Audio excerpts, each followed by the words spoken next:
Aujourd'hui, nous sommes dans l'ouest du département de l'Eure, à Montfort-sur-Risle, où nous marchons pour la fondation Groupama pour la santé. Nous marchons d'une façon intelligente, c'est-à-dire pour Groupama, la fondation pour les maladies rares, donc pour la santé, et aussi pour le syndrome de Rett. C'est la deuxième année que nous faisons cette marche solidaire, et enfin cette année, on est une association vraiment du département à soutenir. Vous savez que les valeurs de Groupama, c'est d'abord le mutualisme, la solidarité, aller vers les autres, et là nous sommes tout à fait dans notre rôle. Nous sommes à peu près une bonne centaine de participants ce matin. On a un repas ce midi et on repart cet après-midi pour une marche aussi de 5 km et 10 km.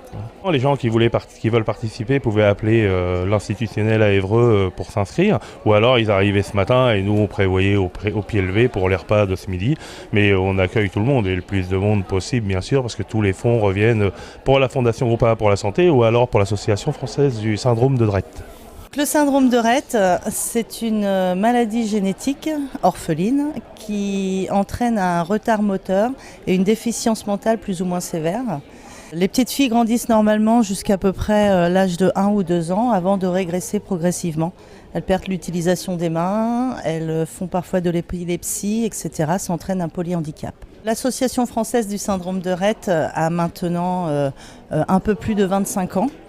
Elle a été créée un peu après que le professeur Rett ait découvert la maladie. Tout a commencé en fait par une participation à une marche solidaire l'année passée, à laquelle j'ai participé, et Méline était présente ce jour-là, et on m'a expliqué chez Groupama qu'il y avait une fondation pour la santé dédiée aux maladies rares.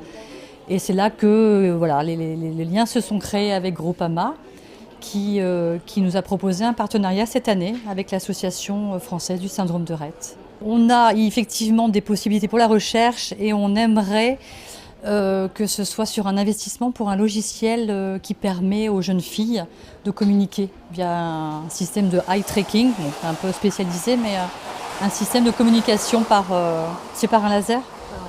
Un laser. Ce sont des choses qui sont vraiment très très onéreuses et puis que toutes les familles ne peuvent pas se permettre d'acquérir pour permettre la communication de leur enfant. En fait, les filles sont reconnues pour s'exprimer à travers leur regard, en fait. Voilà, elles ne parlent pas et c'est leur regard qui fait qu'on comprend si elles sont bien, si elles ne sont pas bien.